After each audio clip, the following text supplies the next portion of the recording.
উত্তরপ্রদেশের একটা ঘটনা, বড় মার্মিক লাগে ঘটনাটা।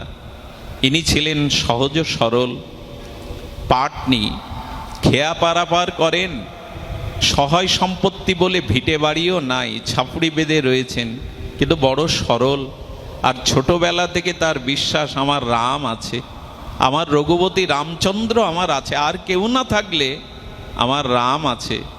মেয়েটা বয়স্তা হলো, বিবাহযোগ্যা হলো, বিবাহের টাকা নাই। দুটো ছেলে বলল মহাজনের কাছে সুদে নিয়ে এসো টাকা। তৎকালীন 20,000 টাকা এগ্রিমেন্ট নিয়ে এলো, 1 বছর পরে সুদসহ শোধ করবে। এগ্রিমেন্ট লিখে 20,000 টাকা দিল। 2 বছর পর টাকাটা ফিরিয়ে দিল সুদের সাথে। যখন ফিরিয়ে দিতে গেছে মূল খাতায় জমা করে নিয়েছেন মহাজন। 1 সপ্তাহ পর পার্টনার কোর্টে কেস ঠুকে দিয়েছে, উনি টাকা পরিশোধ করেননি। কোর্টে দাঁড়িয়ে জজ সাহেব ওই সরল মাঝির দিকে তাকিয়ে বলছেন, তুমি টাকা তাকে পরিশোধ করনি? করেছি ধর্মাবতার, আমি টাকা তাকে দিয়েছি। বললো সই নাই কেন? আচ্ছা তুমি যখন টাকা তাকে দিয়েছিলে কেউ ছিল না পাশে? বললো আমার রাম ছিল। উনি 15 দিন পর কোর্টের দিন নির্ণয় করলেন। 15 দিন পর কোর্টের আবার হাজির হবে। উনি পেশকারকে ডেকে বলছেন, আমি খরচ দিচ্ছি। মহাজনের দিকে তাকিয়ে মনে হয় লোকটা সুবিধা না, এই সরল লোকটাকে উনি ফাঁসাচ্ছেন। আপনি এক কাজ করুন তো, ওই যে রাম বলছে ওই রাম লোকটাকে হাজির করুন তো। আপনি ওই গ্রামে যান, রামের টাকা দিয়ে আসুন, খরচ দিয়ে আসুন, কোর্টে এসেও সাক্ষী দিয়ে যাবে। আসলে রাম মানে উনি বুঝতে পারেননি, জজ সাহেব রাম মানে তাকেই বলেছেন উনি। কোর্টের 2 দিন আগে পেশকার গিয়ে খুঁজছে তোমাদের গ্রামের রামকে। বলে রাম মন্দির আছে কিন্তু রাম বলে তো কোনো ব্যক্তি নেই। খুঁজে খুঁজে না পেয়ে কঠোর রৌদ্রে দেখছেন একজন বসে বসে জপ করছে, পুরোহিত, জয় রাম জয় রাম বলে। রাম নাম যখন এর মুখে, জজ সাহেবকে তো কিছু বলতে হবে, ওর সইটা জোর করে নিয়ে ওকে এক নোটিশ ধরিয়ে দিয়ে চলে গেছে, কোর্টে অন্তত হাজির হও। সেই কোর্টে নোটিশ পাওয়ার পরে ওই যে ভক্তটা তিনি ওই মন্দিরেই পড়ে আছেন এই কটা দিন, হে রাম তুমি ছাড়া যে আমার কেউ নেই, কোথা থেকে দেব এতগুলো অর্থ? আমি তো তোমাকেই বিশ্বাস করে জীবনে চলেছি। কোর্টের নোটিশটা পেয়ে পূজারি বলছে, বেটা তুই আর যা করিস করিস, তোর রামের নামে শেষ পর্যন্ত নোটিশ আনিয়ে দিলি। আরে কোর্ট থেকে নোটিশ এসেছে যে রামচন্দ্রের নামে। মন্দিরে গিয়ে বলছেন আমি কিছু জানি না, তুমিই জানো। পূজারি কি করলো জানেন? পূজারি ভোরবেলা, যেদিন কোর্টের দিন, ওই দিন ভোরবেলা রান্না করে ঠাকুরকে আগেভাবে ভোগ লাগিয়ে সুন্দর একটা জামা পরিয়ে দিয়েছে। দিয়ে নোটিশটা চরণে দিয়ে বলছেন, তোমার মন্দিরে সবাই মিষ্টি ফল দিয়ে যায়, আজকে তোমার নামে নোটিশ এসছে রাম, এই সরল ভক্তকে তুমি রক্ষা করো। ও যে তোমায় ছাড়া জানে না, তোমায় ছাড়া বোঝে না। রামচন্দ্রকে বলছে আমি সাজিয়ে দিয়েছি, খাইয়ে দিয়েছি, যাও কোর্টে গিয়ে সাক্ষী দাও। তুমি তো তোমার ভক্তের জন্য সব করতে পারো। বাবা যেমন কোর্টে দাঁড়িয়েছিলেন। পূজারী নিবেদন করলেন। কোর্টে যখন বিচার শুরু হলো, সেই দুষ্ট মহাজন একদিকে, সরল লোকটা একদিকে, ডাকা হচ্ছে সাক্ষী রাম হাজির হো। 2-3 বার কোর্টে মনে হেবে ডাকে, সাক্ষী রাম হাজির হো। কি বলবো আপনাদের, রঘুপতি রামচন্দ্র বৃদ্ধ বেশ ধরে একটা লাঠি নিয়ে এসে বলছে, ধর্মাবতার আমি সেই রাম, আমি সাক্ষী দিতে এসেছি। কাঠগড়ায় ওঠার পরে জজ সাহেব, এটা বেশি দিন আগের ঘটনা না, জজ সাহেব দেখছেন পুরো ওনার এগ্লাসটা আলোয় ভরে গেছে, একটা দিব্য গন্ধ বেরোচ্ছে। আপনার নাম? বলেন রঘুপতি রাম। আপনি কি জানেন টাকাটা উনি শোধ করেছিলেন? বলে হ্যাঁ জানি। বলে কোনো প্রমাণ দিতে পারবেন? বলে প্রমাণ হলো এই, উনি মূল খাতায় জমা করেছেন, কিন্তু ওকে ফাঁসাবে বলে উনি এগ্রিমেন্ট খাতায় জমা করেননি। আপনি মূল খাতাটা ওনার আস্তানা থেকে নিয়ে আসান। আদেশ দেয়া হলো, মূল খাতা আনা হলো, সেখানে জমা ডেকে ওনার সাজা ডেকে দিলেন। সাজা ডেকে দেওয়ার পরে বললেন এবার আপনি আসতে পারেন।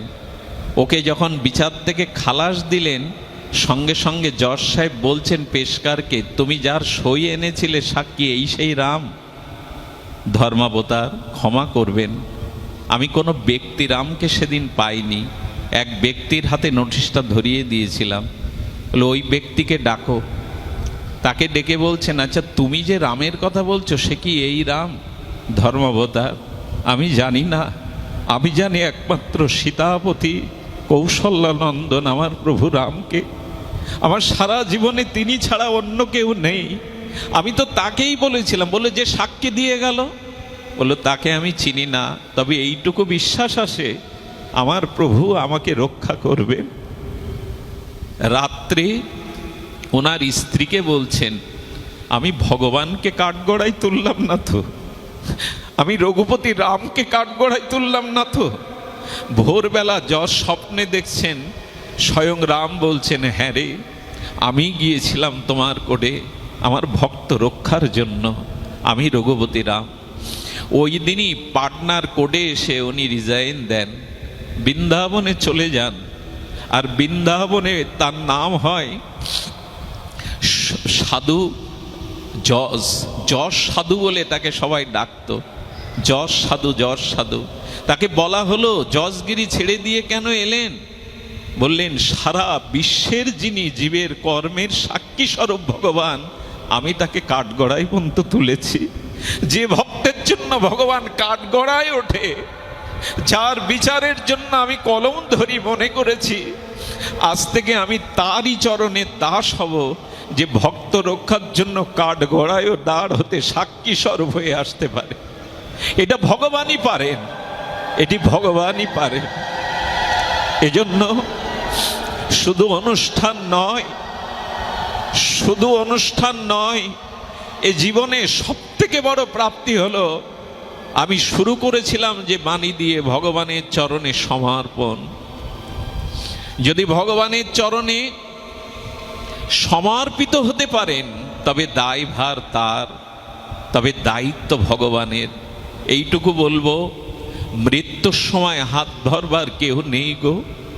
মরণের পরে, চিতায় পোড়ানোর পরে, মাটির কলসি ভেঙে দেওয়ার পরে এ জগৎ একটা কথাই শুধু বলে, ওদিকে আর চেও না। বলে কি না আপনাদের দিকে? মাটির কলসিটা অন্ত্যেষ্টিক্রিয়ার পরে ভেঙে দিয়ে বলে, ওদিকে আর কেউ চেও না। আপনি বলুন না, মৃত্যুর পরের হাতটা কে ধরবে আপনার? সবাই তো ফিরে চলে এলো, সবাই বলছে ওদিকে তাকিও না। শুধু ভগবানই বলবেন, এই দেখ, আজ আর তোর চলার সাথী কেউ নেই, মৃত্যুর পরে রহস্যময় অন্ধকার পথে কেউ নেই। এই দিনই ভগবানের কথা আমাদের স্মরণ করা উচিত, কারণ ভগবানে হাত বাড়িয়ে বলবে, নাই ঘরের ছেলে ঘরে আয়। আমি ছাড়া যে তোর কোনো বান্ধবী নাই, আমি ছাড়া তোর এই মৃত্যুর পরে চলার পথে কোনো সাথী নাই। এই জন্য ভগবানের আর এক নাম দীনবন্ধু। যেদিন সবাই আমাকে ত্যাগ করে চলে আসবে, সেই মৃত্যুর ওপারে, ওই মহা সিন্ধুর ওপারে একজন হাত বাড়িয়ে ডেকে বলবেন, আর কত ভূতের ব্যাগার খাটবি, আর কত ভূতের বোঝা বইবি, আয় আনন্দ নিকেতনে আয়, যেখানে জরা নেই, মৃত্যু নেই, ব্যাধি নেই, অভিশাপ নেই। সেই ভগবান ডাকছেন হাত বাড়িয়ে। তার এই ডাকটা যদি শুনতে চান, হরি নাম হরি কথার মধ্যে সেই ডাক তিনি দিয়ে চলেছেন, ঘরের ছেলে ঘরে আয়। বিদেশে আর কতকাল থাকবি? এটা জরা মৃত্যুময় সংসার। এই জন্য বাবা সারাটা জীবন তপস্যা সাধনা করে নিজে মুক্তি না চেয়ে, মোক্ষ না চেয়ে তিনি নেমে এসেছিলেন আতুর অনাথজনের কাছে, এসেছিলেন দিনহীন কাঙালের কাছে, শুধু এই কথা জানানোর জন্য, আমাকে স্মরণ করো। এখানে আমাকে বললে কোনো ব্যক্তিকে বলা হচ্ছে না, এখানে ঈশ্বরকে স্মরণের কথাই বলা হচ্ছে, সেই মহাশক্তির স্মরণের কথাই বলা হচ্ছে।